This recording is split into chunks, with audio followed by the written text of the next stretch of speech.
For decades, North Carolina tree farmers and agricultural researchers have shared a common goal. Definitely trying to produce the perfect Christmas tree. And just what do people see in the perfect tree? Beauty is in the eyes of the beholder. I know it when I see it. Just a nice medium density tree. It don't have to be real thick to be a perfect tree. One that smells really good, looks fantastic, is full, and is organic. Make sure it's nice and straight. No big gaps in it. It's got to have that nice uniformity to it. Conical in shape, normally about a 70% taper, is the best tree that you can have. Just a good shape, just good shape. Not one of those little skinny ones. Some people like it Charlie Brown, some people like it just like it had been trimmed and manicured. Whatever you see in the perfect tree, you can find it here in our state. They're all over the place. It's the Christmas tree center of the world. Thanks in part to North Carolina's native Fraser fir. It really is the best tree on the market. And it dominates the U.S. market because so many people see it as the perfect tree.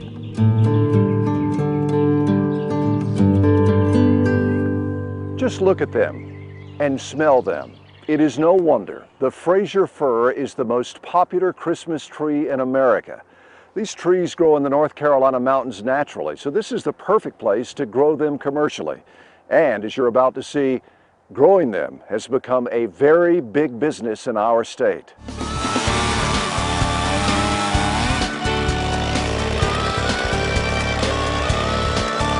It's 7:30 a.m.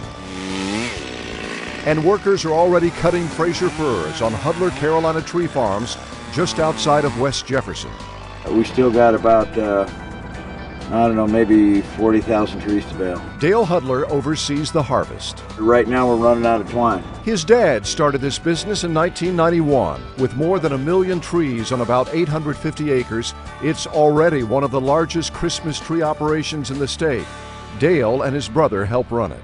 Are you guys going to be able to get to those trees down off the back side of you? The Hudlers reflect the industry's success. It was only a few decades ago that commercial production of Fraser firs took root. The first people that were growing trees, everyone kind of laughed at them. They were saying, you know, who's going to buy all these trees? The answer? An increasing number of people living in urban areas who found it harder to find real Christmas trees. Trees were also an answer for struggling mountain farmers looking for a profitable crop. The Christmas trees were something that we could do better than anybody else. And those farmers knew they had a better tree than anybody else. The Fraser fir has just grown so in popularity over the last 20 years that it's all we can do to supply enough of them and keep up with that growth. Its deep green color, strong fragrance, and sturdy branches make it so popular, and it stays fresh without losing its needles for weeks after being cut. It really is a Cadillac of Christmas trees. A network of NC State University researchers and local county extension agents helped drive the Fraser fir to the top.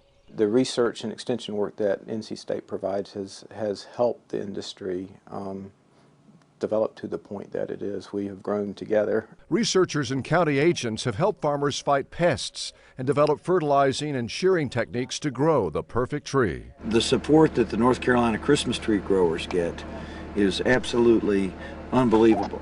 And it has helped the tree industry grow to where it is today. There are about 1,600 tree farmers in North Carolina, growing about 50 million trees on 31,000 acres. In 2006, they sold an estimated 5.5 million trees for a total of around $134 million. That makes North Carolina first in the nation in Christmas tree sales and second in the total number of trees harvested. We're doing the big 130 plus this year, all of our own. So you have to work hard if you want to get paid. Christmas trees may be seasonal, but growing them is not. A tree needs constant care from seedling to sale. And we're not going to stick one on the side of the hill and wait 8 years and collect all our money. Year-round job. We shear, spray, fertilize. That's Christmas tree industry. Harvest starts in early November. The trees were tagged over the summer to mark height and grade. Customer orders determine which trees will be cut and how many. We say, okay, what trees do we need when, based on what the shipping schedule is. So that can become a pretty complicated task to sort that out. Get it. After they're cut, trees are loaded onto trailers and hauled down to a staging area where they are unloaded and sorted by tag color. Hey, Sonny, is that a blue tag in there? There's a major task up in the office of talking with customers, finding out when they want their trees, lining up the trucking. The Hudlers are shipping to nearly 170 customers. We have a large following of great folks in Texas. He's coming right now. Michigan. There's a lot going on here today. St. Louis. You can go on up. Florida. Have you looked over there where Andy's bailing? Illinois. We got a Scotchy? Wisconsin. Thank you. Iowa. Hi, this is Dale. Ohio. Where are you guys picking up right now? Indiana. I think we're pretty spanky. New York. They include retail tree lots, garden centers, and chain stores. This truck is headed to Cleveland. More empty ones will arrive before the day's over. We'll push and push and push on. Like most growers, the Hudlers depend on migrant labor. Totally dependent. Totally. There's no way that we could do it without it. We'd be out of business. They employ about 20 workers year-round and another 100 at harvest. What's the Got some tired guys right there. I don't like that. They look tired. Tired because the work is hard and the hours are long. Roughly probably 80 hours a week. And that's, daylight to dark, 7 days a week. It's hot. At 6:30, the Hudlers bring in dinner for their workers. We're going into a dark time in life right now. The Hudlers call harvest the dark days. It's easy to see why. The work continues after dinner. Hi guys, go ahead. Doing a good job. The Hudlers shipped some of their trees to Cary Academy. Santa's gonna be proud of you. The baseball team ordered them for a fundraiser. It offsets some of the cost associated with going to spring training in Orlando. Wow, this is a nice tree. Greg and Lynn Wilson's son plays on the team. They bought a tree and picked up a few for friends. A lot of old ornaments. That's why we need the big tree. Within a couple of days, the Wilsons' Fraser fir was up and decorated. Always the perfect tree. Next, the enemy of Christmas tree growers everywhere? If they want an artificial Christmas tree, they might as well just get a toilet brush because it's about the same thing.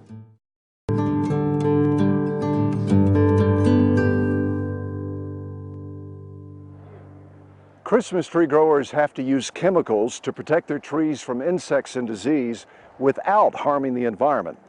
Some believe that buying artificial trees is the better environmental choice. In fact, growers of real trees are facing increased competition from the makers of fake ones. But those growers say artificial tree buyers have it all wrong.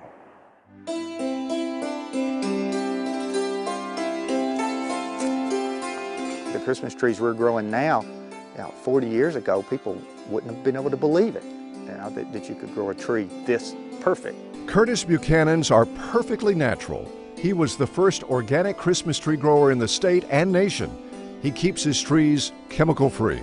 If I'm not putting down a chemical and controlling the problem some other way, then it's going to be better for environmental impact. Buchanan hopes conventional growers can adopt some of his methods, but he knows they're easier with his 2,500 trees than with hundreds of thousands. Some of the methods I use probably would not be economically feasible for a conventional grower. Bigger farms mean bigger pest problems, but few insects eat Fraser firs. A Christmas tree that's cut in the field, that's been 8 years in the field, has had only about 1/4 of an ounce of pesticides used on it throughout that entire time. It's just not a crop that requires a lot of insecticides. For decades, an herbicide called Simazine created the biggest environmental problem because it leached into groundwater. But Simazine use has declined dramatically over the last decade to less than 20% of total acreage. Mostly for herbicide use, we use Roundup, just as what people use in their lawns. But we use it at extremely low rates. Just enough to stunt the weeds and not kill them. More farmers are using weeds themselves as herbicides because they can choke out other plants that threaten their Fraser firs. And they produce habitat for beneficial insects that would then feed on the insects that I'm trying to control. Do we have any more trees up there, or are we going back down? The Hudlers have cut chemical use in half in the last 5 years. They say the entire industry is gradually going organic. So I think there's great hope for that, and there isn't anyone that's any more anxious to use it than the farmers are. We don't like being around it. We don't like our workers being around it. NC State tree geneticist John Frampton says it's going to take time to breed a marketable tree that's completely chemical-free. First of all, Christmas trees are a cosmetic product. Everybody wants a perfect Christmas tree without disease or insect defects on it. So that's just the nature of the product that we're growing. Phytophthora cinnamomum, which is the biggest disease problem that we have in Fraser fir. Frampton says there are 2 key pests that the Fraser fir isn't naturally resistant to. Over time, by developing better organic production techniques and by doing genetic improvement work, we may be able to help these 2 problems. That may also protect the trees from any increase in pests that global warming may bring. You know, those long-term changes can be best addressed through genetic means like that. On the flip side, research has revealed the dramatic impact Fraser fir farms can have in cutting the greenhouse gases that contribute to global warming. Each one of those trees absorbs about 2.7 pounds of carbon per year. And they release oxygen back into the atmosphere. Tree farms also provide habitat for deer, wild turkeys, quail, and rabbits. We've never seen so much wildlife here in the mountains as we've seen the last 5 and 10 years. It's about the only thing that's keeping the mountains from becoming one big subdivision, you know.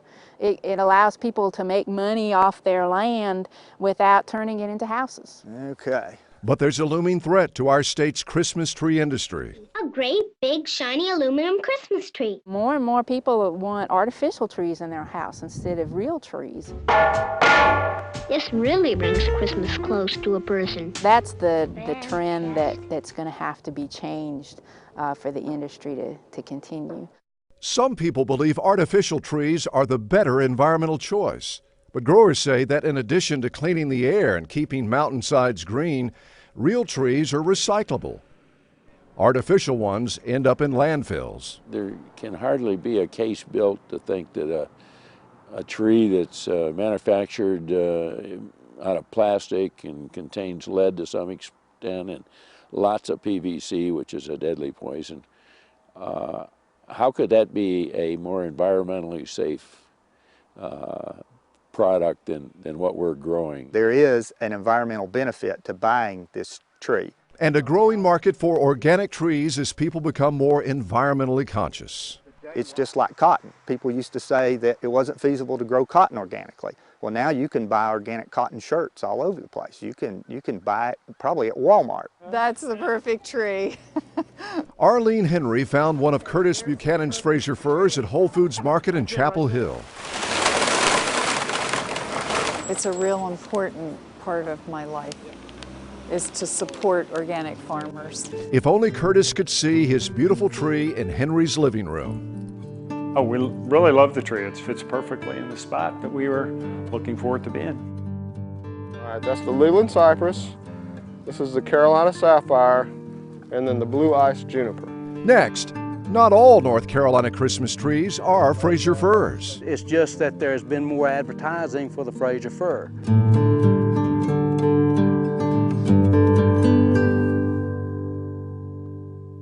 About 95% of the Christmas trees sold in North Carolina are Fraser firs. They're sold wholesale to retailers around the country.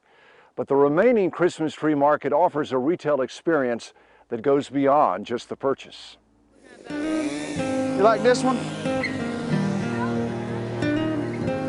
I like it, it's full. Families don't go to Pop and Son Christmas Tree Farm near Garner just to buy a tree. What about this one? This is a family environment versus a retail Christmas tree lot. People love to come out here with their children, their video cameras, their animals. This is a blue ice juniper. It's in the same family as the Leland cypress. Bill Stanton can't grow Fraser firs in Wake County, so he grows blue ice juniper and Carolina sapphire. But 90% of Stanton's trees are Leyland cypress. You probably can't get a lot of heavy ornaments on this tree like a Fraser fir. But it does have some advantages over the Fraser. It doesn't take nearly as long to grow. Meaning a quicker return on Stanton's investment. And for his customers, the Leyland is cheaper and fresher. They know it's a fresh cut tree because it's cut right in front of them. There are about 400 choose and cut farms across North Carolina. And these are the ones I like best. They're easier to work with. Henry Helms has one near Hickory. He's also president of the Eastern North Carolina Christmas Tree Growers Association. It's an organization representing the non-Fraser fir growers east of the mountains. Always be on the look and be in your trees and know what's going on with them. Helms says eastern growers can offer more variety than mountain growers. Right now we're growing about 7 different species here, and in the mountains the majority of the people are growing one, the Fraser fir. The Fraser fir may always dominate the market, but people who buy them at the lots and big box stores may be missing something. You know, they're looking for the quick, give me a Fraser fir and let me go. Thank you, sir. Thank you, sir. All right. Not quite the same as coming to a place like this. It's the freshness and the family experience, the family tradition of coming out and cutting that tree. That experience is becoming so popular that the Hudlers opened a choose and cut farm across from their large wholesale operation. The choose and cut segment of the real tree industry is the largest growing single segment in our industry. Choose and cut, because people want to be with their families. Timber! Maureen and Michael Smallwood left Pop and Son with a blue ice juniper. That is true Christmas. Now it's the centerpiece of their home. We absolutely love it. It's 20 feet tall. Next, a measure of perfection for any tree grower. It's a good 20 inches right there, the way it's spread out there.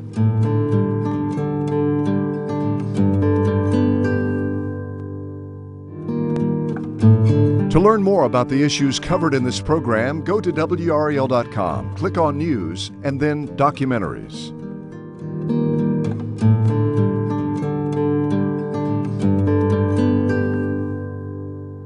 If you're a North Carolina Fraser fir grower trying to grow the perfect tree, there is a perfect measure of success.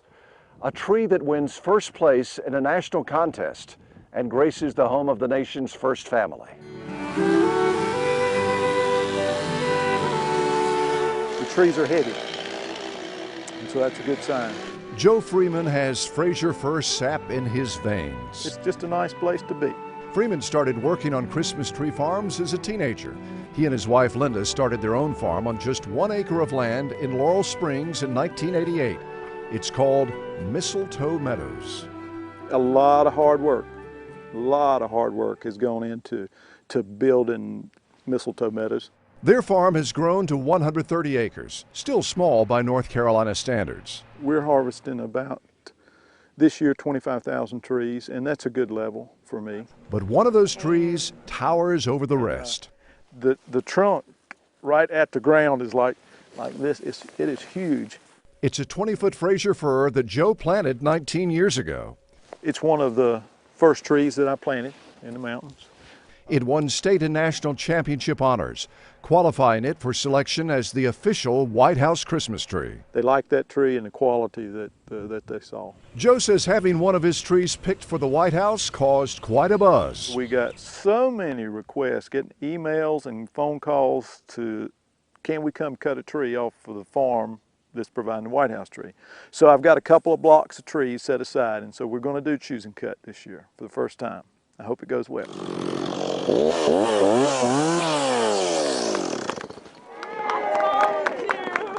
On the day after Thanksgiving, workers cut the tree and loaded it on a truck, bound for the nation's capital.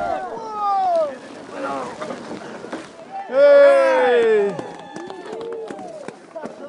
It's nice that they use real trees there in the White House, because I think that's real important.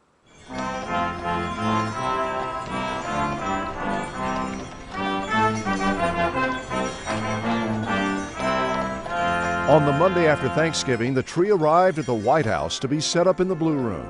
And we're so thrilled that this beautiful tree and huge Fraser fir behind me, you can see how big it is from Mistletoe Farm in North Carolina. Joe and his wife Linda presented it personally to First Lady Laura Bush. Across the nation this year, there'll be about 30 million trees harvested, and only one will get to go into the Blue Room. And so that's a big honor. It's a big honor to be selected by your peers, by other tree growers. Where else but North Carolina do you think the nation's perfect tree would be?